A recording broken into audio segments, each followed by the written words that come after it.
L'actualité du continent africain sur TV5 Monde. Bienvenue à tous. À la une aujourd'hui, la fusillade de samedi à Madagascar aurait tué au moins 28 personnes. Le maire de la capitale promet de poursuivre le combat contre le président. L'ONU au chevet des réfugiés congolais. James Holmes, l'un des hauts responsables de l'organisation, visite des camps de réfugiés. Et puis, état d'urgence déclaré au Libéria. Des millions de chenilles envahissent le centre du pays et détruisent toutes les récoltes. La famine menace. L'ONU hausse le ton au lendemain de la mort d'au moins 28 manifestants tués par la garde présidentielle à Madagascar. Les violences ont également fait plus de 200 blessés. Ban Ki-moon réclame que les responsables soient traduits en justice. Une cérémonie a réuni 5000 personnes ce dimanche à Tananarive. Et de son côté, le maire de la capitale principale opposant au président jure qu'il veut continuer le combat. Le point avec Bruno Faure. Les hôpitaux de Tananarive ont reçu les victimes par dizaines. Aucun doute, c'est bien à balles réelles que la police malgache a défendu les bureaux du président Ravalomanane. Le carnage de samedi, son déroulement précis a été filmé par des chaînes privées à Madagascar, images relayées sur le site mondial YouTube. On y voit les partisans d'André Rajoelina se diriger vers le palais présidentiel. Une délégation d'officiels s'avance, puis fait demi-tour. C'est alors que la foule tente de forcer les cordons de policiers. Tout le monde à terre, tous ne parviendront pas à s'échapper. Au lendemain de la fusillade, le bilan est lourd, mais si l'on en croit la rumeur, pourrait bien le devenir encore plus. Bien entendu, il y a un nombre inconnu de personnes qui sont décédées, qui n'ont pas été recensées. Divers témoignages disent que, par exemple, les forces de l'ordre qui étaient retranchées dans le palais présidentiel ont pris un certain nombre de corps. Le pouvoir en place à Madagascar soupçonnait de dissimuler les victimes de sa répression. Les habitants de Tananarive, peu informés, voire désinformés, ont vécu un dimanche, heureusement, plus paisible. Aujourd'hui, c'est plutôt calme. Il y a quelques voitures de militaires qui passent, mais c'est pratiquement le calme.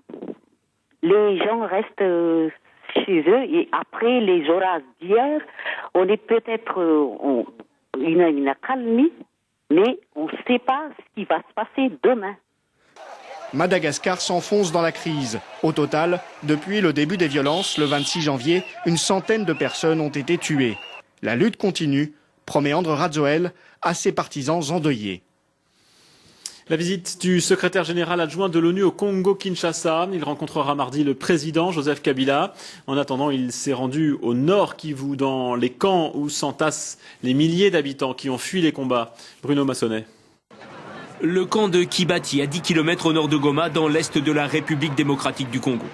Près de 20 000 déplacés congolais vivent ici dans des conditions très précaires, où opèrent de nombreuses ONG et agences humanitaires.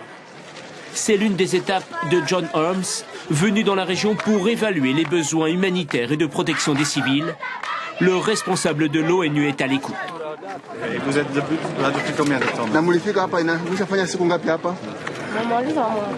Une année. Une année? Une année. L'immense camp n'arrive pas à répondre aux besoins des déplacés qui ne cessent d'affluer. Eau, nourriture, soins médicaux, il manque de tout. Après avoir écouté les doléances des déplacés, John Holmes leur propose de retourner chez eux. Ce que nous cherchons le plus, c'est votre retour au vos villages d'origine pour que vous puissiez recommencer votre vie normale, recommencer votre existence paisiblement, sans que vous soyez sinistrés, troublés régulièrement par les groupes armés. Mais qui peut rentrer? La région de l'Est du Congo est devenue un immense champ de combat où sévissent rébellions ougandaises, miliciens rwandais, armées rwandaises et congolaises et militaires sud-soudanais. Il y a des FDLR, il y a l'armée patriotique rwandaise. Quand les deux armées s'affrontent, c'est la population qui en est victime. Après la reprise des combats ces dernières semaines, près de 300 000 Congolais sont à nouveau sur les routes ou cachés dans les forêts, fuyant les représailles, les viols et autres violences. Il y aurait maintenant plus d'1 500 000 déplacés dans l'est de la République démocratique du Congo.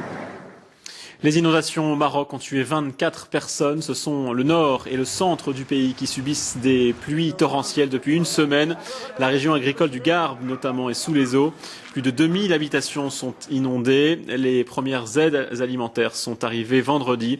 Une quinzaine de médecins également se sont déployés pour venir en aide à la population.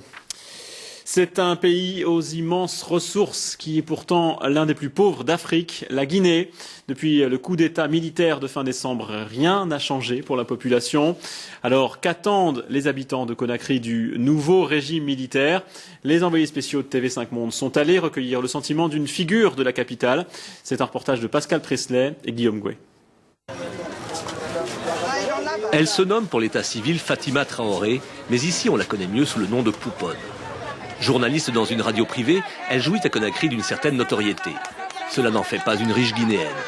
Avec son salaire pour seul revenu et 3 grands-enfants à charge, Pouponne fait partie des classes moyennes malmenées ces dernières années par la conjoncture économique. Ça a beaucoup augmenté parce qu'un sac qu'on achetait avant à 65 000, on achète le même sac à près de 200 000 francs maintenant. On ne peut plus se permettre d'acheter les mêmes qualités de riz tous les jours. On les réserve pour le dimanche par exemple ou pour les cérémonies. Officiellement, les cours mondiaux des produits de base se sont calmés. Au marché de Conakry, les prix, eux, n'ont jamais vraiment baissé. On se prive de certains plaisirs, on se prive de certains habits, parce qu'il faut pouvoir manger, il faut pouvoir payer l'école, il faut pouvoir payer le courant, payer l'eau, payer le loyer. Comme beaucoup de Guinéens, Pouponne avait cru au changement en 2007 lorsqu'un mouvement social avait soulevé le pays. Comme eux, elle a déchanté. J'ai été déçue parce qu'on espérait vraiment qu'avec ce changement qui était en train de venir, qu'on espérait, il y aurait eu vraiment des changements qualitatifs et des changements que les gens auraient vécu pleinement, mais qui n'ont pas eu lieu en fait. Loin d'ouvrir des perspectives plus souriantes, la maladie et la fin annoncée du vieux dictateur Lansana Conté avaient encore alourdi l'atmosphère. Au moment de sa mort, tout le monde était vraiment très angoissé parce qu'on ne savait pas ce qui allait se passer. Et quand ce qui s'est passé, les gens ont eu quand même un ouf de soulagement. Parce qu'il n'y a pas eu d'éclat, il n'y a pas eu de mort et la vie a continué. Aujourd'hui, l'intellectuel qu'est Pouponne veut donner sa chance au capitaine Camara. Il va, croit-elle, lutter contre la corruption et la drogue, restaurer la démocratie. J'y crois et jusqu'au moment où il va nous prouver que qu'il ne le fait pas ou qu'il fait semblant de le faire, moi j'y crois. Plus malicieuse que naïve, la journaliste sait que la période à venir est pleine d'incertitudes. Sa confiance se veut aussi un acte de foi politique. Il n'y a, dit-elle, pas de fatalité au sort de la Guinée. Et j'ajoute toujours au sujet de la Guinée que la junte militaire a suspendu le militaire qu'elle avait choisi pour être ministre de l'économie et des finances. Suspension jusqu'à nouvel ordre. Aucune explication n'a été fournie. Une invasion de chenilles au Libéria ravageuse pour les cultures, à tel point que la présidente a déclaré l'état d'urgence et demande une aide internationale. Les pays voisins comme la Guinée, la Sierra Leone ou la Côte d'Ivoire s'inquiètent d'une éventuelle contagion. Pascal Achard. Plusieurs milliers d'hectares dévastés ces 2 dernières semaines, la présidente du Libéria a déclaré l'état d'urgence. Responsable de ce désastre, cette chenille d'à peine 3 cm, une bête redoutable capable de se nicher dans des arbres de plus de 8 mètres de haut. Plusieurs dizaines de millions d'entre elles ont envahi le Libéria, dévoré la végétation et les cultures. 45 villages environ sont touchés. Entre 24 et 40 000 personnes sont affectées. Il faut que le gouvernement nous aide à tuer ces bêtes pour que nous puissions reprendre nos activités. Nous avons aussi besoin de nourriture. Le peu de nourriture que nous espérions récolter a été détruit par les chenilles. Elles ont tout détruit. Il n'y a plus d'eau potable. Les chenilles ont souillé les eaux. Les villageois se voient donc contraints de faire des kilomètres pour pouvoir se désaltérer. Pour l'instant, seul le nord est touché. Problème, les chenilles se sont transformées en papillons capables de parcourir une centaine de kilomètres par jour. L'Organisation des Nations Unies pour la sécurité alimentaire a réuni une cellule d'urgence. Elle craint que le phénomène dû, selon les scientifiques, au réchauffement climatique ne s'étende dans les pays voisins, Ghana, Sierra Leone et Côte d'Ivoire. Le Libéria a besoin d'aide. Le pays ne dispose ni de ressources techniques ni de moyens financiers pour venir à bout du fléau.